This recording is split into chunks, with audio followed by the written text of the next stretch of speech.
Thank you for joining me. I thought tonight that it would be just so cozy if I pour you a cup of tea and read to you a couple poems from the book Devotions by Mary Oliver. I love reading poetry to myself, to other people, especially Mary Oliver for her romantic connection to nature. And it always just kind of provides us with this exemplification that we're always connected to everything around us. Before I start reading this to you, I first am going to pour you a big mug of herbs. A little something different tonight. Sometimes it feels just really good to get a big mug and get one of those tea bags that you really like. Since I'm moving into winter here, these big cozy mugs always feel so nice for me to be able to have a sweater on and just sip on something sweet and delightful. Today it's going to be lavender and lemon balm, a nice cozy combination to help you relax, settle down, and get comfortable with wherever you are at in this space, in this moment.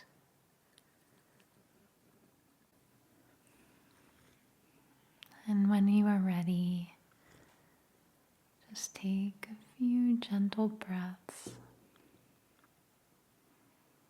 kind of feeling your eyelids,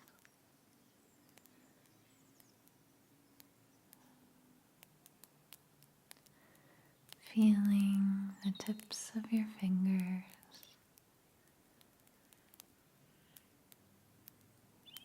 feeling your breath rise and fall in your chest.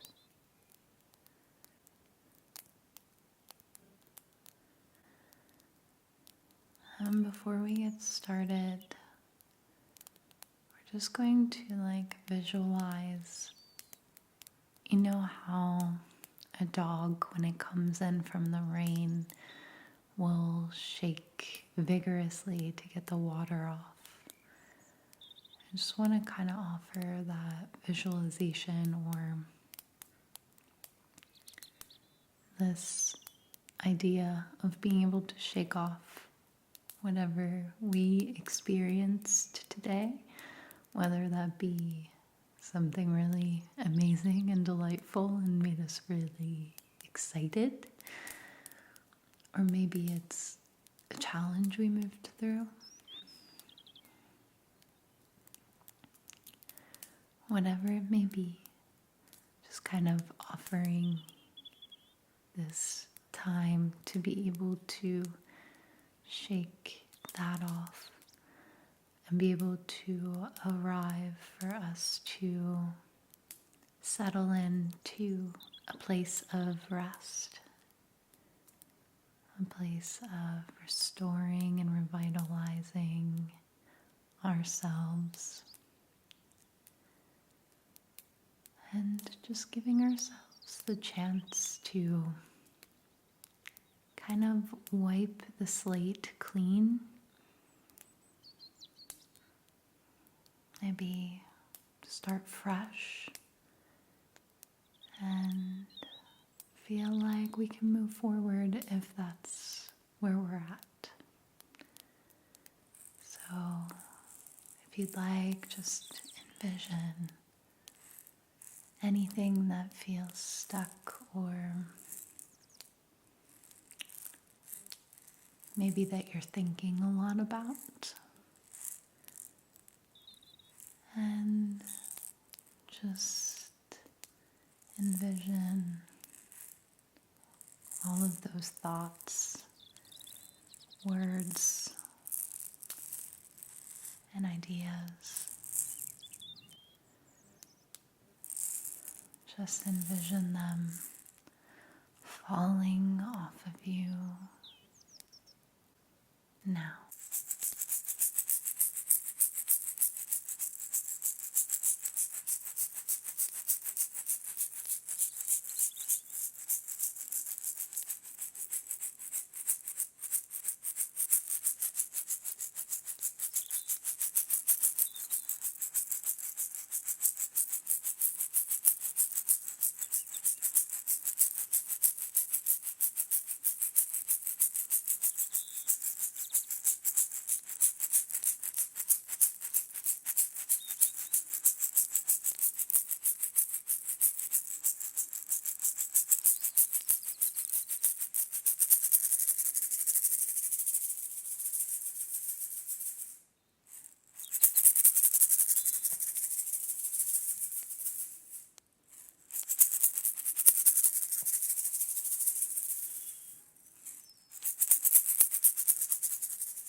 I will now be transitioning to reading you some poems by Mary Oliver from the book of Devotions. And I'm really kind of just going to read this in my own flow. So you may hear some pauses in between sections of the book or poems. And I might just stay and wait in some pauses to be able to sit with and contemplate and just remind ourselves that we can take moments to pause and receive, be with.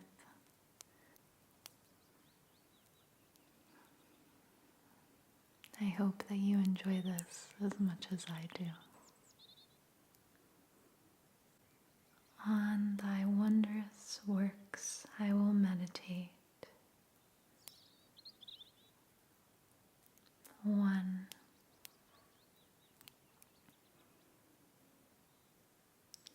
All day up and down the shore, the fine points of the waves keep on, tapping whatever is there. Scatter of broken clams, empty jingles, old oyster shells thick and castellated that held once the pale jewel of their bodies, such sweet tongue and juice. And who do you think you are, sauntering along, 5 feet in the air, the ocean a blue fire around your ankles, the sun on your face, on your shoulders, its golden mouth whispering, so it seems. You, you, you. 2. Now the afternoon wind, all frill and no apparent purpose, takes her cloud-shaped hand and touches every one of the waves so that rapidly they stir the wings of the elders they blur. The boats on their moorings, not even the rocks, black and blunt, interrupt the waves on their way to the shore. And one last swimmer, is it you? Rides their salty infoldings and outfoldings until, peaked, their blue sides heaving, they pause, and God whistles them back, and you glide safely to shore.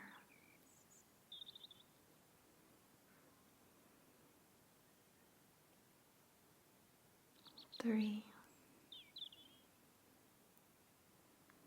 One morning, 100 pink and cylindrical squid lay beached, their lacy faces, their gnarls of dimples and ropey tentacles, limp and powerless. As I watched, the big gulls went down upon the sweetest trash, rolling like the arms of babies through the swash in a feathered dash. A calligraphy of delight, the beaks fell, grabbing and snapping. Then was left only the empty beach, the birds floating back over the waves.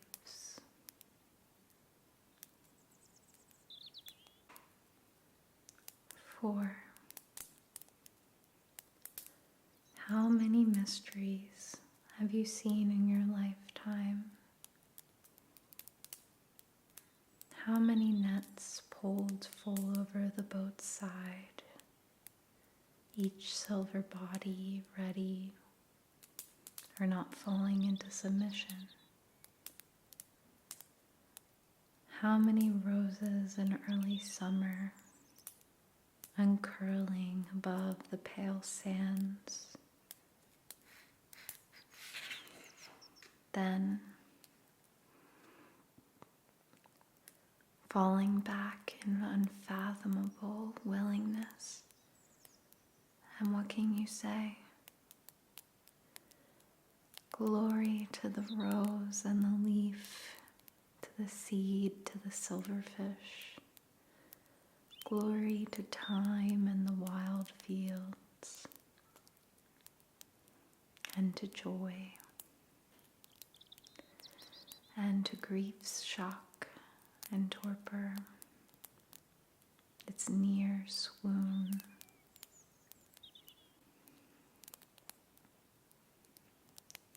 Five. So it is not hard to understand where God's body is. It is everywhere and everything. Shore and the vast fields of water, the accidental and the intended, over here, over there.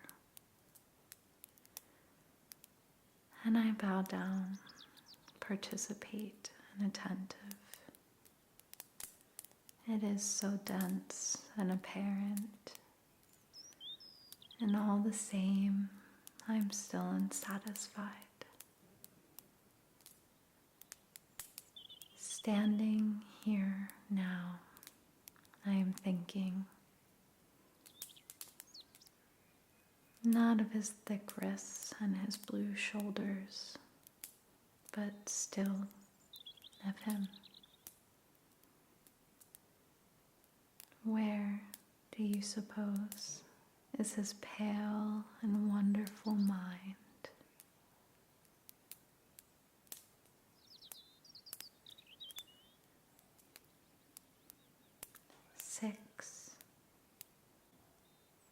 I would be good. Oh, I would be upright and good. To what purpose? To be shining, not sinful. Not wringling out of the hours. Petulance, heavy ashes. To what purpose? Hope of heaven? Not that. But to enter the other kingdom. Grace and imagination. And the multiple sympathies.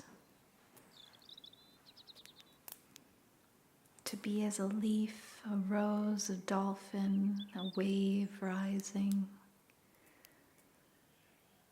Slowly, then briskly, out of the darkness to touch the limpid air. To be God's mind's servant. Loving with the body's sweet mouth. Its kisses. Its words, everything. I know a man of such mildness and kindness that is trying to change my life. He does not preach, teach, but simply is. It is astonishing. For he is Christ's ambassador, truly by role and act, but more. He is kind with the sort of kindness that shines out, but is resolute, not fooled. He has eaten the dark hours and could also, I think, soldier for God, riding out under the storm clouds, against the world's pride and unkindness, with both sweetness and consoling word.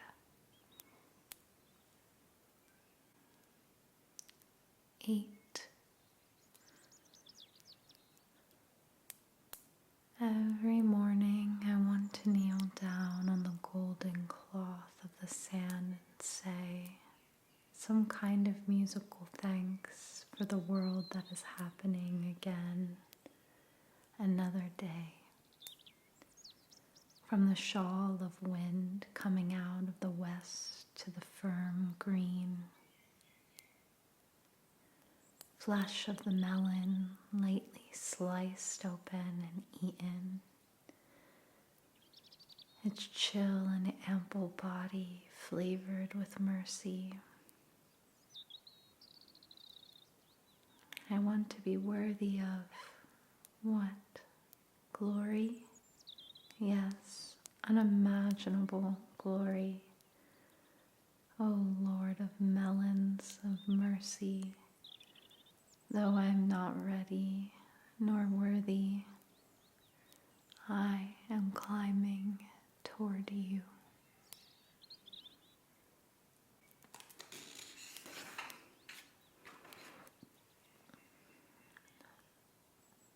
Thirst. Another morning and I wake with thirst for the goodness I do not have. I walk out to the pond, and all the way God has given us such beautiful lessons. Oh Lord, I was never a quick scholar, but sulked and hunched over my books past the hour and the bell.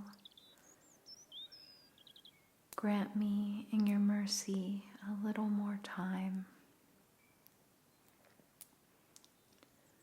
Love for the earth and love for you are having such a long conversation in my heart.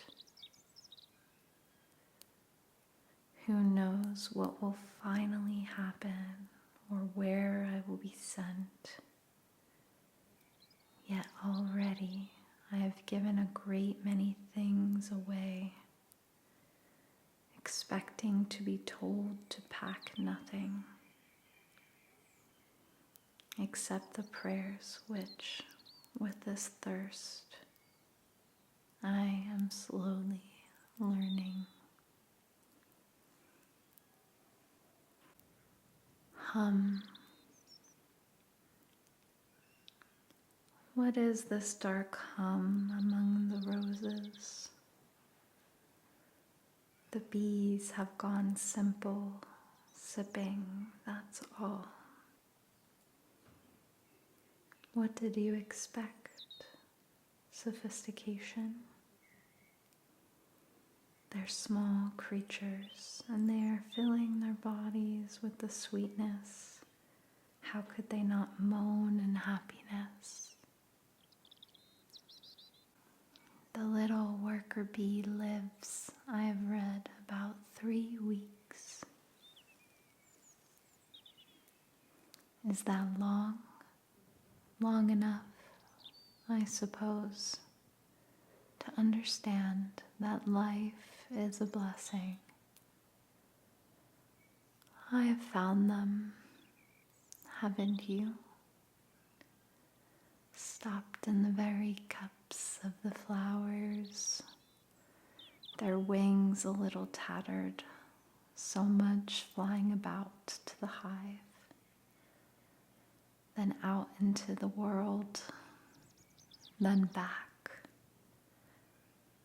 and perhaps dancing. Should the task be to be a scout, sweet dancing bee?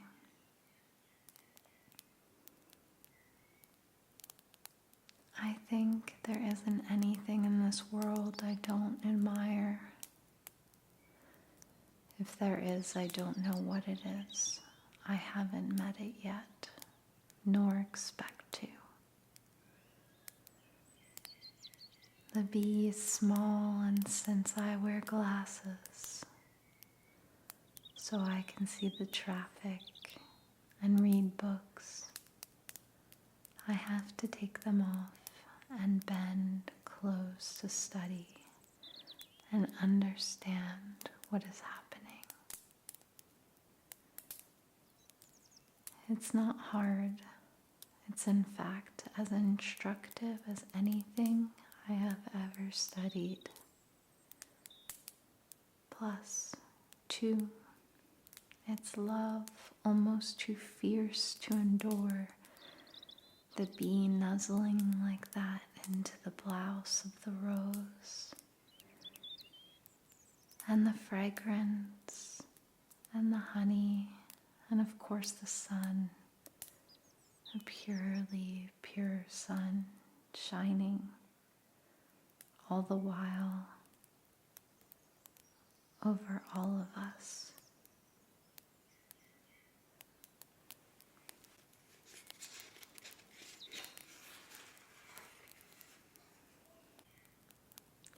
Lead.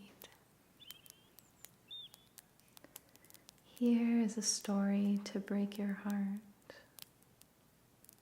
Are you willing? This winter, the loons came to our harbor and died one by one of nothing we could see.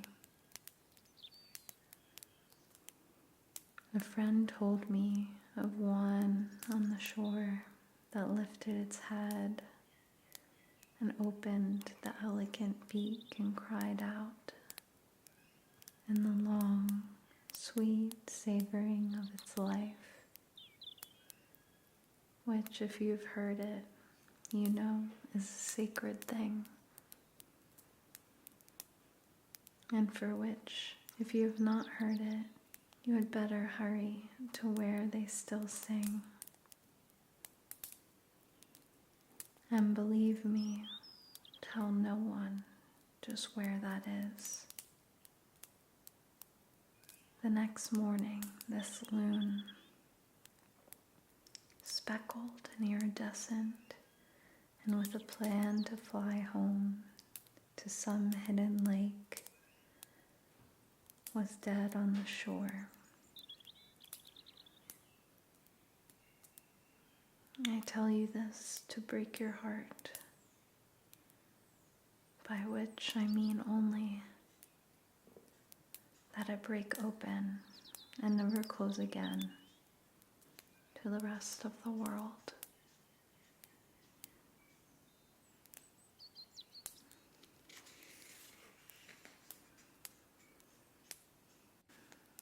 Wild, wild. This is what love is. The dry rose bush, the gardener in his pruning, miss sudden bursts into bloom. A madness of delight and obsession. A holy gift, certainly. But often, alas, improbable.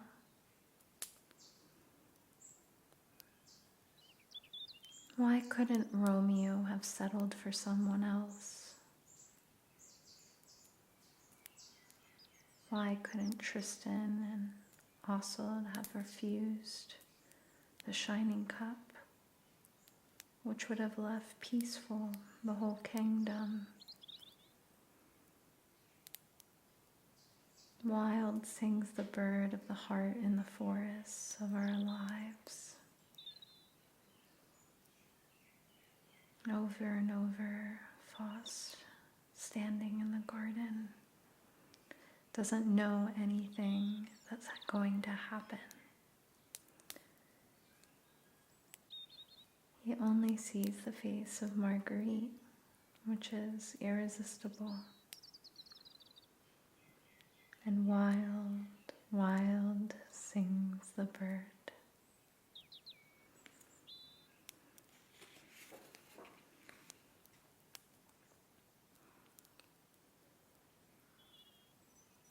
Sea leaves. I walk beside the ocean, then turn and continue walking just beside the first berm. A few yards from the water, which is at half tide. Eventually I find what I'm looking for. A plant green and with the flavor of raw salt, and the leaves shaped like arrowheads.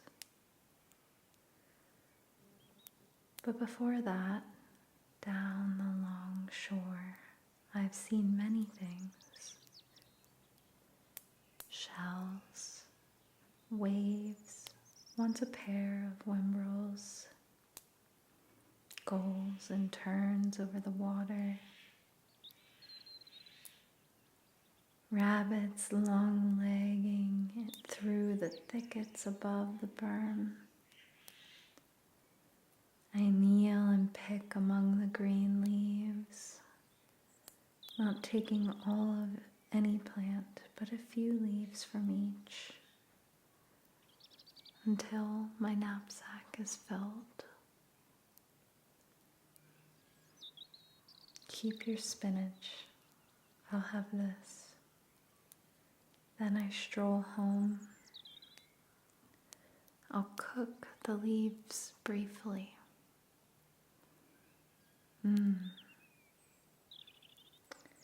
And I will eat some and put the rest into the freezer for winter. The only thing I don't know is, should the activity of this be called labor or pleasure?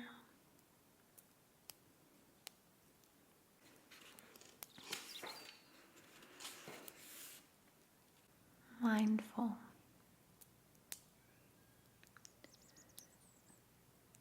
Every day I see or I hear something that more or less kills me with delight, that leaves me like a needle in the haystack of light. It is what I was born for, to look, to listen, to lose myself inside this soft world, to instruct myself over and over in joy and acclamation. Nor am I talking about the exceptional, the fearful, the dreadful, the very extravagant, but of the ordinary, the common, the very drab, the daily presentations. Oh, good scholar, I say to myself, how can you help but grow wise with such teachings as these? The untrimmable light of the world, the ocean's shine, the prayers that are made out of grass.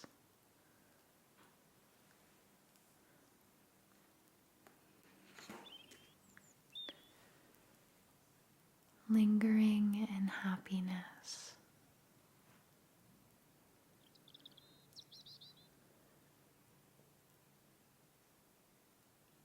After rain, after many days without rain, it stays cool, private and cleansed under the trees, and the dampness there, married now to gravity, falls branch to branch, leaf to leaf, down to the ground, where it will disappear, but not, of course, vanish except to our eyes. The roots of the oaks will have their share, and the white threads of the grasses and the cushion of moss, a few drops, round as pearls, will enter the mole's tunnel, and soon so many small stones buried for 1,000 years will feel themselves being touched.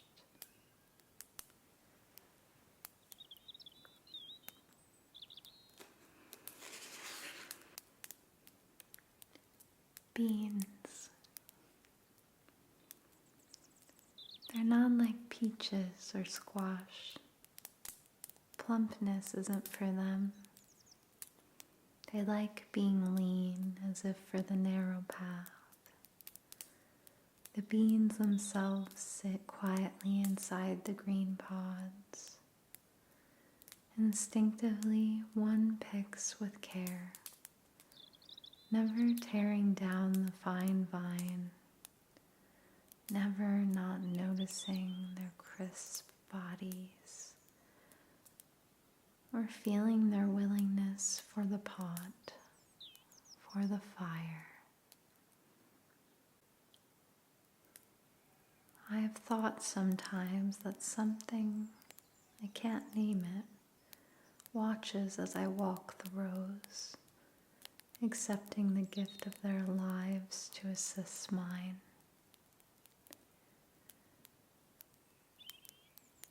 I know what you think. This is foolishness. They're only vegetables. Even the blossoms with which they begin are small and pale, hardly significant. Our hands or minds, our feet hold more intelligence. With this, I have no quarrel. But what about virtue?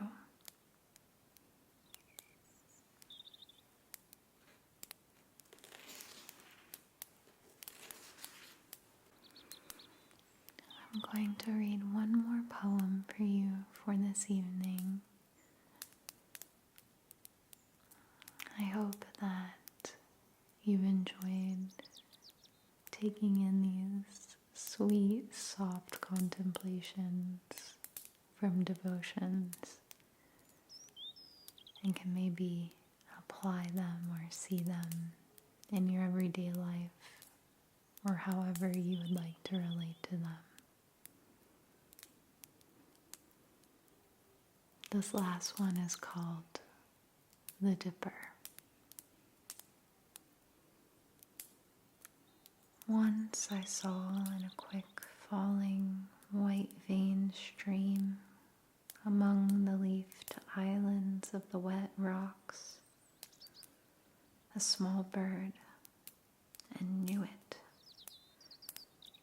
From the pages of a book, it was the Dipper, and dipping he was, as well as sometimes on a rock peak, starting up the clear, strong pipe of his voice. At this,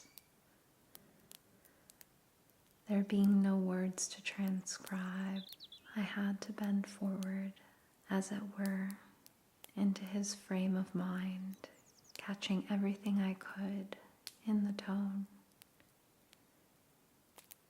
cadence, sweetness, and briskness of his affirmative report. Though not by words, it was a more than satisfactory way to the bridge of understanding. This happened in Colorado more than half a century ago, more certainly than half my lifetime ago. And just as certainly, he has been sleeping for decades in the leaves behind the stream. His crumble of white bones, his curl of flesh, comfortable even so.